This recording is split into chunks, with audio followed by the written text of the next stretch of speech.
semana 1 de la sesión 1 de estas asesorías. Como ya les había comentado, mi nombre es Thais, espero podernos llevar bien, espero que puedan aprender. Y la finalidad de las asesorías básicamente es que ustedes puedan sacar una buena nota, tanto en el parcial como en el final. Entonces, los signos vitales. ¿Alguien me puede decir a qué nos referimos con signos vitales o qué son los signos vitales?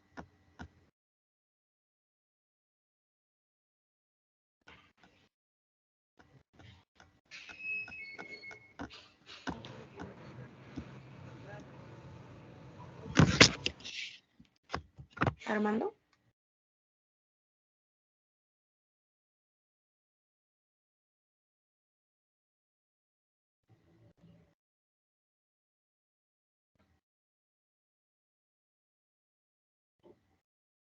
Bueno, los signos vitales van a ser medidas que nosotros vamos a utilizar.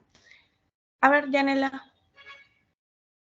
Los signos vitales son parámetros objetivos que nos permite analizar el estado de salud del paciente y esto puede variar ya sea por la edad, alguna comorbilidad que el paciente ya haya tenido o la actividad física que ha realizado. Sí, muy bien, Yanela. Justamente es eso. Estos signos vitales nos van a decir cuál es el estado del paciente. Porque si nuestro paciente de repente está con fiebre, nosotros por ahí vamos a sospechar de una infección. Si nuestro paciente está teniendo dificultad respiratoria, entonces algo está yendo mal en el pulmón. Entonces, estos parámetros son bastante importantes y es por eso que es el primer tema que se toca en PBM. El primer signo vital que vamos a tocar es la temperatura. La temperatura es el grado de calor que va a mantener nuestro cuerpo. Y este grado de calor va a estar en un equilibrio. ¿En el equilibrio entre qué cosas? Entre la termogénesis y la termólisis. ¿Alguien sabe qué es la termogénesis y la termólisis? La producción y pérdida de calor. Sí, exacto. Termogénesis, tenemos termo, temperatura, génesis, producción de calor. Termo es calor, perdón. Y termólisis, termo, calor, lisis, pérdida. Entonces, pérdida de calor. La parte del cerebro que va a equilibrar o de la que se va a encargar la termogénesis es el hipotálamo. Bueno, de ambos es el hipotálamo. Pero el hipotálamo anterior es el que se encarga de generar calor cuando tu cuerpo lo necesite. ¿En qué casos? Por ejemplo, cuando hacemos ejercicio o cuando tenemos mucho frío, estamos, no sé, en zonas muy, muy frías, entonces tu cuerpo va a empezar a generar calor. Y ahí estaría funcionando tu hipotálamo anterior. ¿Cómo se genera, o bueno, mediante qué mecanismos generamos calor?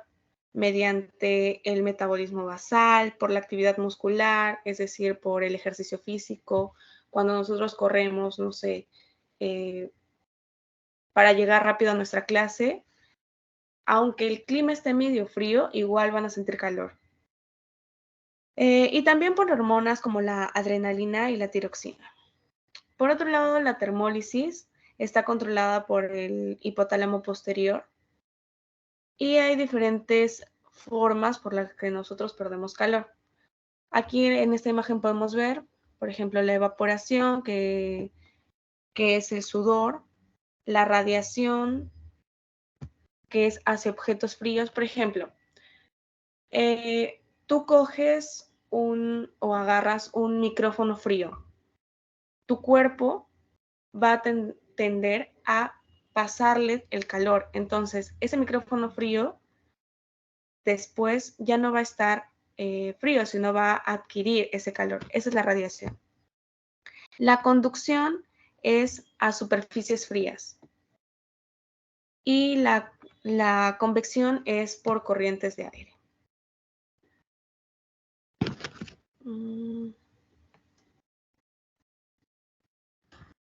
¿Qué mecanismos aumentan la temperatura?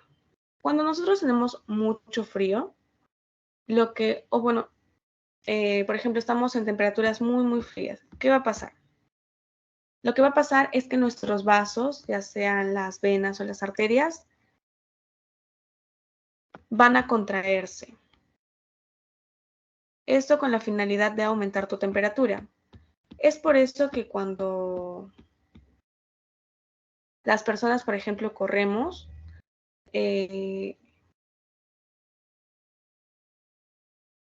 tu temperatura ha aumentado. Entonces vas a observar que en tus mejillas se han vuelto rojas. Esto es porque ha habido una vasoconstricción.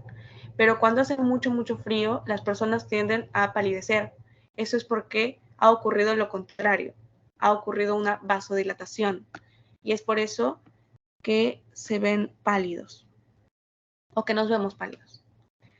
La piloerección quiere decir que los vellitos se han elevado. No sé si ustedes cuando han tenido frío han notado que se les ha puesto como la piel de gallina.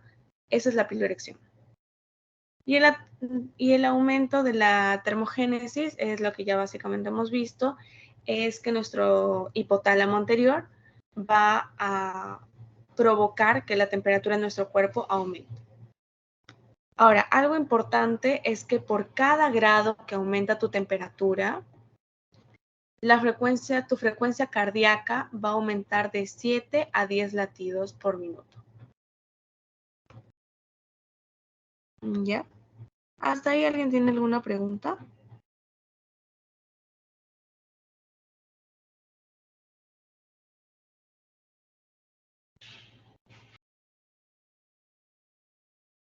¿No? ¿Todo bien? Ya. Ahora, con respecto al control conductual de la temperatura, se refiere a cómo nosotros reaccionamos cuando hay una elevación de temperatura y cuando hay una baja temperatura. Cuando hay una elevación de la temperatura, cuando nosotros sentimos calor, por ejemplo, en verano.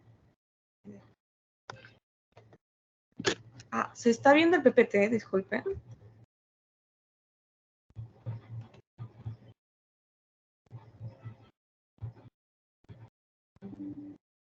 Ya.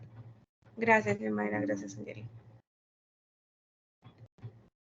Ya. Entonces, cuando nosotros, por ejemplo, en verano, ¿qué solemos hacer? No nos colocamos abrigos, sino shorts o polos manga corta. Entonces, cuando suba la temperatura, eso es lo que va a hacer tu cerebro le va a ordenar, por ejemplo, estás con una casaca, pero ya estás empezando a sudar, entonces, ¿qué va a pasar? Te vas a quitar la casaca. Pero cuando las temperaturas bajan, ¿qué pasa? Tu cerebro le va a ordenar a tu cuerpo que se abrigue, que busque la manera de abrigarse, ya sea con una manta, con una casaca, con una polera, pero busca abrigarse. ¿Qué es el ciclo circadiano? El ciclo circadiano es cómo tu temperatura va a ir cambiando durante todo el día. Porque tu temperatura no es igual cuando tú te despiertas a cuando tú te vas a dormir. Entonces, el ritmo circadiano mínimo es a las 5, a las 6 de la mañana. ¿Y qué temperatura vas a tener a las 5, a las 6 de la mañana? Aproximadamente 37.2 grados centígrados en temperatura oral. Y la máxima temperatura a la que vas a llegar en todo el día es entre las 4 y las 7 de la tarde. ¿Cuánto va a ser tu temperatura? 37.7 grados centígrados aproximadamente. Esto va a variar dependiendo de cuántos años tengas, dependiendo de qué es lo que has hecho durante todo el día y qué actividad estás realizando en ese momento. Pero sí hay que tener estos parámetros y hay que saber qué fiebre, por ejemplo, te llega un paciente que está con una temperatura a las 5 de la mañana con una temperatura de 37.5. ¿Ustedes podrían decir que es fiebre?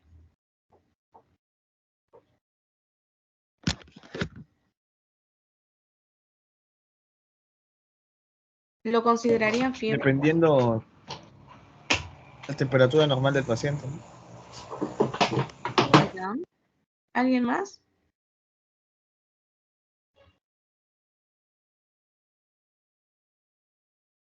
En realidad estaríamos viendo algo anómalo porque no sería normal verlo a las 5 de la mañana con una temperatura 37.5, pero no se consideraría fiebre porque fiebre va a ser siempre y cuando la temperatura sea mayor a la que tenemos en el ciclo circadiano.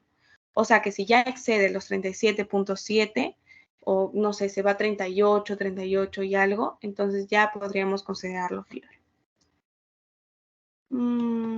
Los valores de la temperatura. Esto es importante porque esto les va a venir en el parcial. Entonces, los valores sí o sí se lo tienen que aprender. Hipertermia se va a considerar cuando tu temperatura sea elevadísima. Casi no sucede, pero cuando sucede es bastante riesgoso. Sobre todo estas elevaciones de temperatura hay que tener bastante cuidado con los bebés. Desde que son recién nacidos hasta que llegan a los 3, 4 años. ¿Por qué? Porque los bebés no regulan muy bien su temperatura. O sea, ahorita le tomaste la temperatura y está en 38 y puede que en un rato, no sé, en 10 minutos, esté en 40. Entonces sí hay que tener bastante cuidado con la temperatura en los niños porque cuando se les eleva mucho la fiebre, convulsionan. Entonces, hipertermia es mayor a 41 grados centígrados, fiebre mayor a 38.5 grados centígrados, febrícula, no sé si les habrá dicho el doctor, pero el doctor nos dijo que febrícula es un término que no se ocupa mucho. Entonces, en el hospital, cuando siempre van a escuchar fiebre, no casi febrícula, pero igual les dejo los valores que son de 37, 37.9, por ahí. Lo normal es de 36.5 a 37.5, pero esto no es exacto. O sea, no es que tu temperatura sea igual a la de un ancianito o a la de un bebito.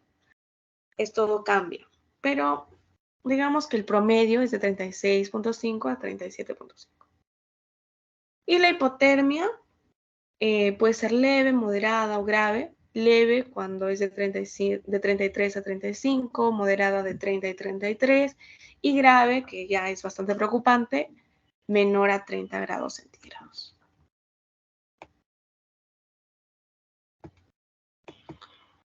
Ahora, seguro esto ya lo han hecho en la práctica, pero vamos a ver los tipos de termómetros. Tenemos el termómetro de vidrio, los digitales, el digital de oído, de tira plástica, y hay otros más. El de vidrio es el común, el que siempre se usa, es el de mercurio, y se coloca ya sea en el ano, en la axila o en la boca, durante 3 a 5 minutos aproximadamente. ¿En qué casos no se indica colocar este tipo de termómetros? En los bebés, porque los bebés, por ejemplo, le colocas el termómetro en la boca y ellos muerden las cosas. Entonces, si lo muerden y llegan a romperlo, se pueden intoxicar. Entonces, esto mayormente en niños ya más grandes, en adolescentes, adultos. Los digitales son los que se usaban en la pandemia. Son inmediatos. Acá se han puesto que el uso es de 1 minuto, pero en realidad es mucho menor. El digital de oído, que puede ser bastante preciso, siempre y cuando lo utilicemos adecuadamente y esté bien calibrado. Lo que pasa con estos termómetros digitales es que muchas veces por algún choque o algo así ya empiezan a fallar. Entonces son bastante, a veces no son tan confiables. Y el termómetro de tira plástica, ese sí no es confiable. A veces lo usan con los bebés, pero a veces da unos falsos positivos o negativos a fiebre. Entonces, ese no es muy recomendable usarlo. Ahora, ¿dónde se realizan la toma de temperatura? Se realiza en el recto, en la boca, en la axila y en el conducto auditivo. Cada uno de estos, la temperatura no va a ser igual. La temperatura axilar es menor a la oral y la oral es menor a la rectal. ¿En cuánto? En 0.5 grados centígrados. ¿Cuál es la más precisa, por así decirlo? La rectal. Pero la que más se usa es la bucal o la oral. En cuanto a la limpieza del termómetro, el termómetro siempre lo vamos a usar, bueno, todas las cosas van a limpiarse desde la parte menos contaminada hasta la parte más contaminada. Antes de ver cómo limpiamos, quiero que vean, estas partes no importan mucho. Lo que es importante es el bulbo, que es esta parte de acá, y el tallo, que es desde acá hasta acá. ¿Cómo lo limpiamos antes de usarlo? En el caso de antes de haberlo usado, la parte menos contaminada va a ser el bulbo. Entonces, con movimientos circulares, con ayuda de un algodón, con alcohol puede ser o algún desinfectante, vamos a empezar a limpiar con movimientos circulares desde aquí, o sea, desde el bulbo hasta el tallo. Y cuando ya lo hayamos usado, la parte más contaminada va a ser el bulbo. Entonces, cuando ya lo hayamos usado, vamos a limpiar desde el tallo hasta llegar al bulbo. No se usa el mismo algodón para volver a limpiarlo, obviamente, porque estaríamos contaminándolo otra vez. Eso seguro ya lo han visto en la práctica de la semana pasada. ¿Para qué sirve medir la temperatura? Para ver si una persona está sana o está enferma. Como les dije, la temperatura, altas temperaturas significan podrían significar una infección. Esta fiebre o el grado al que llegue un estado febril podría indicar qué tan grave es el paciente. ¿Qué características presenta un paciente cuando tiene fiebre? Presenta escalofríos, crisis febriles, golpes de calor. Los golpes de calor casi siempre o en su mayoría de veces les da a los bebés y a los ancianos, porque ellos son los que en su mayoría no regulan bien el equilibrio entre la termogénesis y la termólisis. Entonces, mientras nosotros, por ejemplo, sube mucho nuestra temperatura, tu cuerpo trata de hacer que esa subida de temperatura sea poco a poco, pero en los ancianos y en los niños es súper rápido. Como les había dicho, en los niños, por ejemplo, desde recién nacidos hasta 4 o 5 años, como no controlan, pueden llegar hasta tener convulsiones. Entonces sí es bastante peligroso y por eso los niños, cuando tienen fiebre, automáticamente los papás quieren llevarlos al hospital. Ahora veamos otro signo vital, que es la frecuencia respiratoria. Pero primero, ¿qué es la respiración?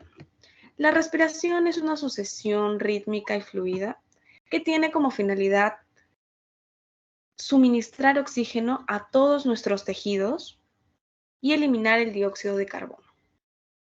¿Cómo lo va a hacer?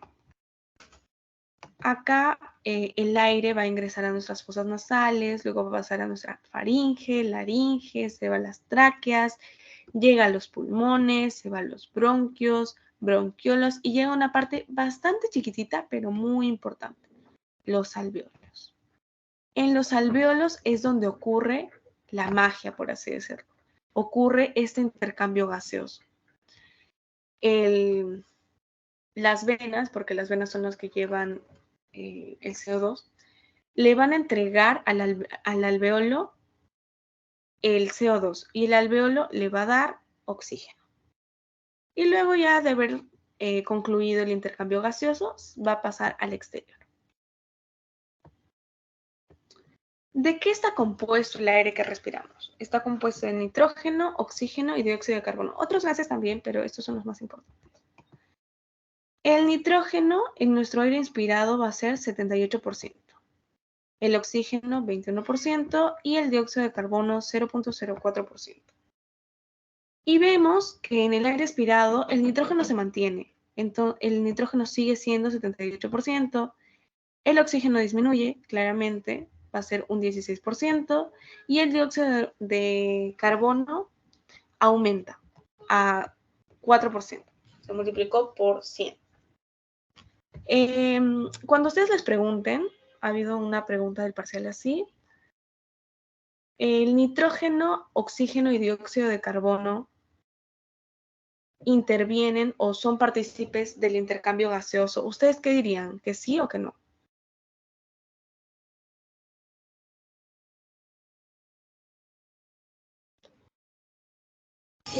Que no, porque ahí solo participa el CO2.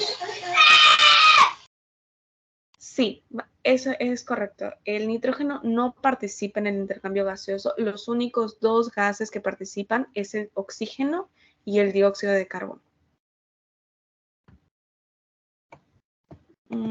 Ahora sí, ¿qué es la frecuencia respiratoria? La frecuencia respiratoria básicamente es la cantidad de veces que respiramos en un minuto. Ay, disculpe. Ya. Es la cantidad de veces que respira una persona en un minuto. En realidad es en un determinado tiempo, pero en el hospital o cuando hagan esta práctica, se calcula un minuto. Unos datitos es que aumenta por el ejercicio. Es cuando corren,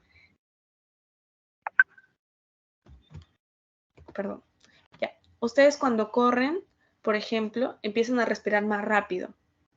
Cuando están ansiosos, también están nerviosos por una exposición, también como que empiezan a respirar más rápido. Cuando comen también, eso fíjense, por ejemplo, cuando después de esto, no sé, en la cena, mientras comen, dense cuenta que su respiración va a aumentar. Y con la edad, no es que mientras más años tengas, más rápido respiras, sino es al revés. Cuando naces, aproximadamente son 40 respiraciones por minuto, pero mientras vas creciendo, esta va a disminuir, llegando así en los ancianos a ser 12 respiraciones por minuto. O sea, la diferencia es enorme. ¿Cómo se va a medir? Vamos a colocar la mano sobre el pecho del paciente y contar las respiraciones por un minuto.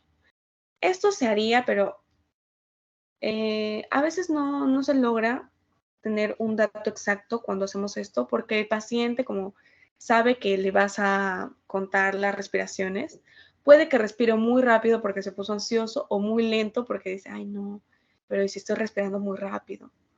Entonces, lo mejor es verlo un poco de lejos y ver cuántas veces su abdomen sube y baja, ¿no? El diafragma. ¿Qué es y cómo se da el intercambio gaseoso? Como ya les había dicho, el intercambio gaseoso es que el alveolo le va a pasar a los vasos oxígeno y estos le van a dar dióxido de carbono para que sea eliminado. Esto sucede gracias a una membrana alveolo-capilar, que es la unión entre los alveolos y los vasos sanguíneos, y va a permitir que haya ese intercambio. Si este falla, o sea, si falla la membrana alveolo-capilar o falla de por sí el alveolo, de repente se cerró por alguna enfermedad, como el COVID que se dio, lo que va a pasar es que no va a haber un correcto intercambio gaseoso. ¿Y qué es lo que va a pasar? No va a haber el oxígeno necesario no va a haber la cantidad de oxígeno necesario en tu cuerpo. ¿Y qué va a pasar? Va a haber una desaturación. Es lo que pasaba en el COVID, que había menos oxígeno en tu cuerpo porque no había un adecuado intercambio gaseoso. Entonces lo que procedían a hacer era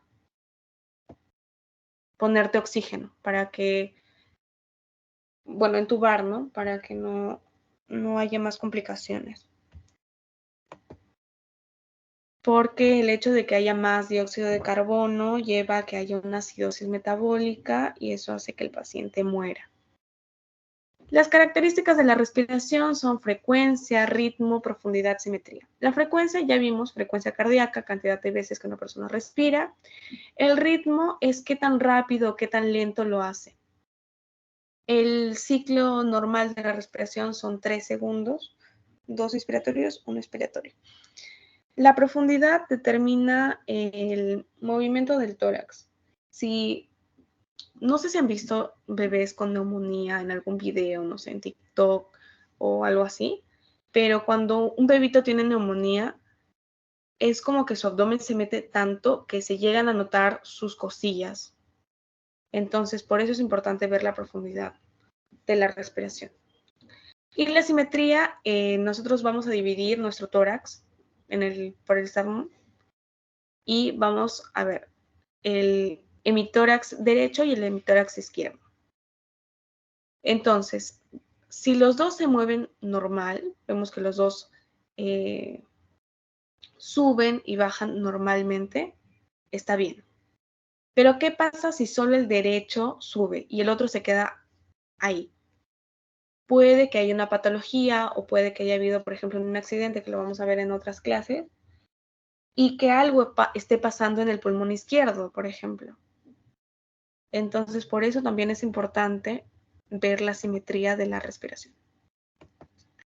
Los valores de la respiración, otra vez, eso es importante que se lo aprendan. Lo normal es de 12 a 20 respiraciones por minuto, teniendo en cuenta que, como les dije, los recién nacidos respiran 40 veces por minuto. Entonces, obviamente, esto no es aplicable a ellos. Pero en su examen les van a preguntar por pacientes adultos. Así que esto es lo más importante. ¿Cuándo se considera una taquipnea? Cuando la respiración es mayor a 20. Y bradipnea cuando es menor a 12.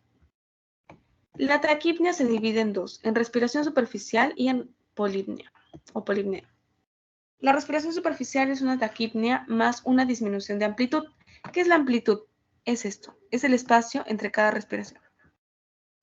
Entre cada inspiración, cada expiración.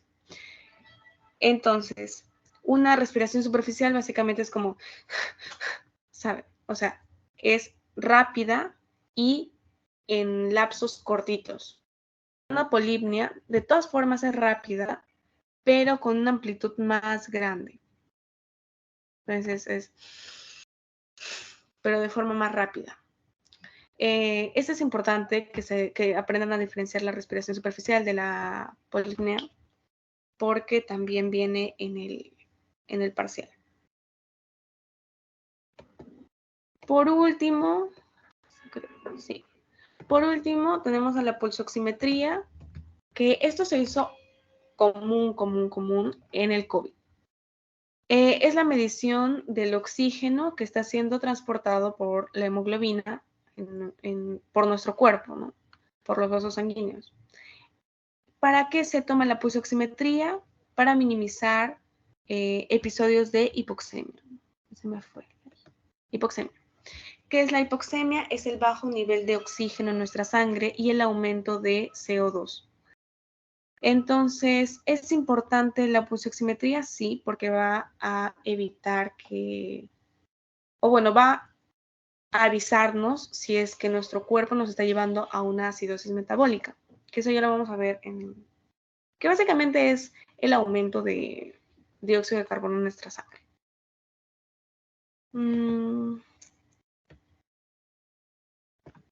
¿Cómo vamos a obtener una medida óptima? Tenemos que ver que el paciente, porque se toma en el dedo, entonces tenemos que ver que el paciente no tenga las uñas pintadas, se toma en el dedo, en los dedos de las manos o de los pies, entonces que no haya una pobre perfusión y no estar moviendo a cada rato el sensor. Porque es digital y como les dije, las cosas digitales son fáciles de alterar. Entonces es importante que se quede en un lugar. ¿Cómo vamos a elegir ese sensor o pulsoxímetro? Dependiendo del peso corporal y la edad, porque no le vas a poner el mismo pulsoxímetro a un bebito que a una persona de 40 años. Control de infecciones, porque, no sé, si tienes una infección en el dedo, no te voy a medir, no te voy a poner el pulsoxímetro ahí, ¿no? Y también tenemos que ver la duración del uso, aunque como es digital, la verdad es mucho más fácil de tomarlo, porque el mismo dispositivo te indica cuando ya está listo los resultados. ¿Cuáles son los valores normales de este signo vital? Lo normal es que sea de 96 a 100. Eso es lo que normalmente nosotros tenemos, o la mayoría, ¿no? Pero en el COVID bajó a 94%, siendo esta una meta terapéutica. ¿Qué es una meta terapéutica? Que no es exactamente lo que se quiere, pero digamos que si nuestro paciente llega a saturar 94%, podemos decir, ya, está estable. Y hay que ver eso porque, por ejemplo, en pacientes graves que se le aplica oxigenoterapia, lo normal es llegar hasta 100. Llegas hasta 100, pero para no hiperoxigenar vas a hacer que de todas formas llegue a 94%.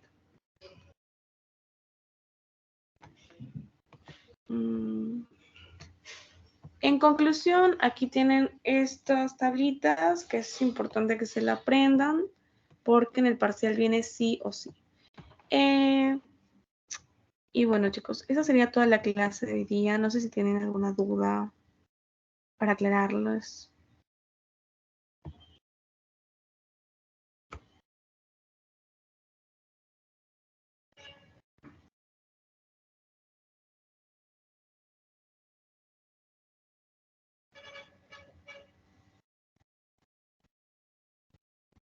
¿Tienen alguna duda, chicos?